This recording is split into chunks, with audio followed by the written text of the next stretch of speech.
अस्सलाम वालेकुम and welcome to another video. आज के वीडियो में हम बात करेंगे एलोवेरा प्लांट की कि कैसे हम रेनी सीज़न में इसको एक जगह से दूसरी जगह पर रीपोर्ट कर सकते हैं।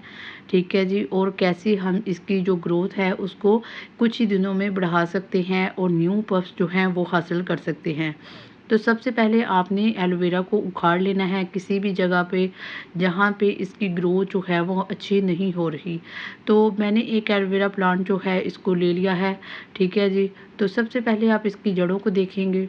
अगर तो इसकी जड़ें गली होंगी तो आपने उनको काट देना है, क्योंकि गली जो जड़ें होती हैं उसके अंदर बहुत सारा फंगस होता है जो आपके रिमेनिंग प्लांट को भी ख़राब कर देता है।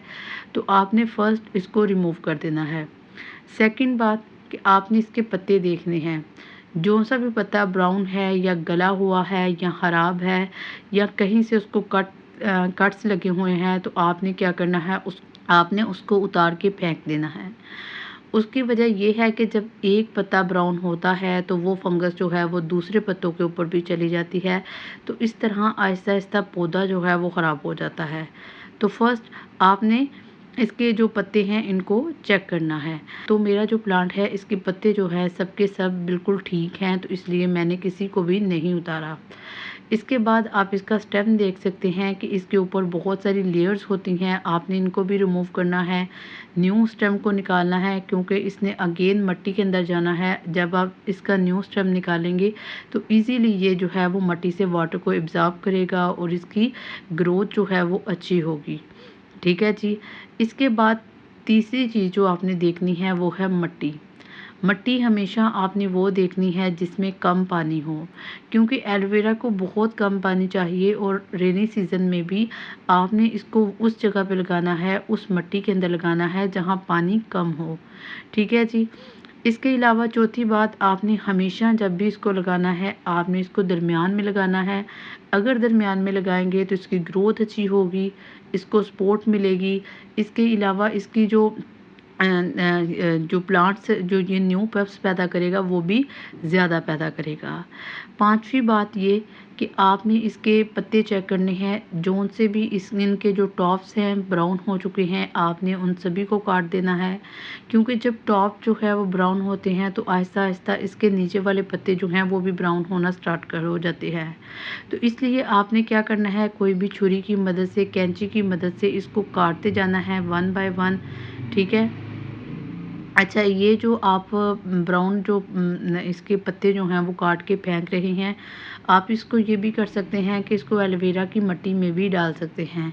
उसकी रीज़न ये है कि ये एज़ अ फर्टिलाइज़र जो है ये बहुत अच्छे तरीके से वर्क करता है और एलोवेरा की ग्रोथ जो है वो बहुत अच्छे तरीके से बढ़ सकती है। ठीक है जी। नंबर 6, आपने हमेशा जब भी इसकी मिट्टी जो डालनी है, आपने इसकी मिट्टी पोरस रखनी है। इसके अंदर जो मिट्टी को दनसा दनसा के नहीं डालना, बल्कि मिट्टी जो है वो ढीली ढीली डालनी है, ताकि पानी जब हम इसको दें तो इजीली वो नीचे चला जाए। इस नंबर 7 पे आता है जी सपोर्ट सिस्टम। आपने एलोवेरा के साथ कोई भी सपोर्ट ज़रूर अटैच करनी है ताकि ये दरमियान में रहे। ठीक है। और इसकी ग्रोथ अच्छी हो। इसके अलावा नंबर 8, मैंने आपको आगाज़ में ही बताया था कि इस सीज़न में एलोवेरा बहुत सारे पफ्स पैदा करता है।